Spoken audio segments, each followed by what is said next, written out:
उत्तर प्रदेश के मुख्यमंत्री योगी आदित्यनाथ ने कहा कि हर अच्छे काम का विरोध होता है और उसी तरह वक्फ संशोधन बिल पर भी ये हो हल्ला हो रहा है। योगी ने कहा कि विरोधियों से मैं पूछना चाहता हूं कि वो बताएं मुस्लिम समाज के लिए क्या किया है। उन्होंने कहा कि व्यक्तिगत स्वार्थ के अड्डे बने हुए हैं। उन्होंने कहा कि सुधार समय की मांग है और हर सुधार का विरोध होता है। हर अच्छे कार्य का विरोध होता है। वैसे ही वक्फ संशोधन विधेयक पर भी ये हो हल्ला हो रहा है। लेकिन मैं कहता हूं जो हो हल्ला कर रहे हैं इनसे पूछना चाहता हूं कि इन्होंने कोई ऐसा काम वक्फ बोर्ड के माध्यम से किया हो जो वेलफेयर का हो। छोड़िए सब समाज की बात छोड़िए, मुस्लिम समाज का ही कोई कल्याण किया हो उस प्रॉपर्टी का। ये व्यक्तिगत स्वार्थ का एक अड्डे बने हुए हैं। चंद लोगों के लिए लूट खसोट के अड्डे बने हुए हैं। किसी भी सरकारी प्रॉपर्टी पर जबरन काबिज करने का एक माध्यम बना हुआ है।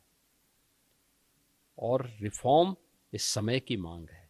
हर रिफॉर्म का विरोध होता है, लेकिन देश काल और परिस्थिति के अनुसार हमें उस प्रकार के रिफॉर्म के लिए तैयार होना चाहिए। और मुझे लगता है कि इसका लाभ मुस्लिम समाज को भी होगा और जिसके कारण बहुत बार कानून व्यवस्था के संकट खड़ा होता है उससे भी लोगों को मुक्ति मिलेगी।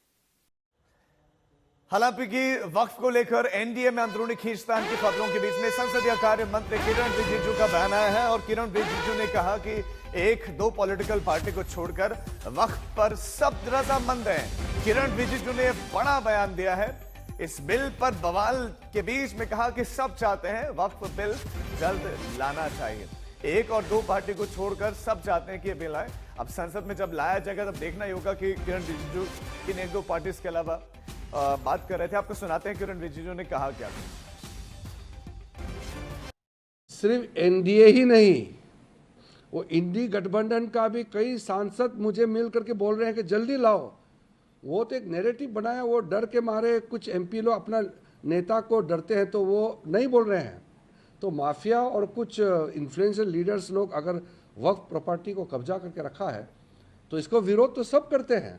इसलिए ये एनडीए इंडिया गठबंधन को मतलब ही नहीं है। सब लोग चाहते हैं कि वक्फ अमेंडमेंट बिल जल्दी लाना चाहिए और इसको ठीक ठाक करके आम मुसलमानों को भलाई के लिए जल्दी कदम उठाना चाहिए। तो मांग सबका है, एक दो पॉलिटिकल पार्टी का नहीं है। तो सब यही मांग कर रहे हैं, ये उन्होंने कहा। हमारे दो संवाददाता खबर पर ज्यादा जानकारी के साथ जुड़ गए हैं। हिमांशु मिश्रा भी हमारे साथ हैं, शशि भूषण भी हमारे साथ हैं। लेकिन सबसे पहले हिमांशु, आपके पास आते हुए बीएससी की मीटिंग 12:30 बजे, उसका एजेंडा क्या रहने वाला है? कौन कौन साथ है, कौन कौन खिलाफ है बिल के? ये लगता है कि ज्यादातर जो एनडीए के गठबंधन के साथी हैं वो भी वेट एंड वॉच की स्थिति में है। बिल की कॉपी जैसी ही आएगी और जेडीयू के लोग भी उस बिल की कॉपी को पढ़ेंगे, क्योंकि उनके जो सजेशंस हैं सरकार को, वो सजेशन अगर नहीं माने गए तो कहीं ना कहीं एक तकरार की स्थिति जो है आपको देखने को मिल सकती है। जेडीयू क्या स्टैंड लेगा उससे एलजेपी तय करेगा और साथ ही साथ जो है जितिन राम मांझी की पार्टी जो है हिंदुस्तानी अवाम मोर्चा, वो भी तय करेगी। दूसरी अगर आप देखेंगे तो टीडीपी की तरफ से जो है वो कुछ सजेशंस दिए गए थे, कुछ अमेंडमेंट्स दिए गए थे जेपीसी की रिपोर्ट के समय में। क्या उनको बिल में शामिल कराया गया है? अगर नहीं कराया गया है तो फिर टीडीपी का क्या रुख रहेगा?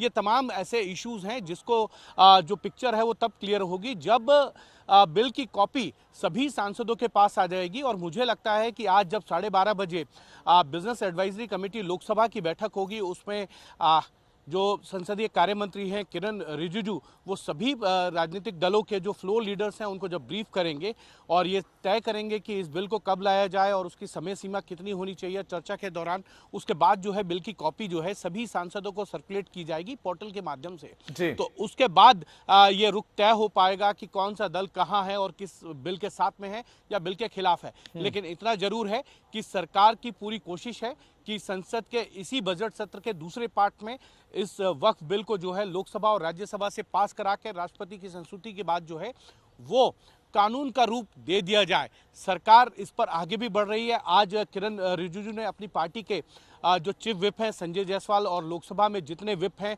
पार्टी के, उनको बुलाया, उनसे कहा कि ये सुनिश्चित किया जाए कि जब ये बिल लाया जाए वक्फ का, तो सभी सांसद संसद में हिमांशु आप बने रहे हमारे साथ, लौटते हैं आपके पास।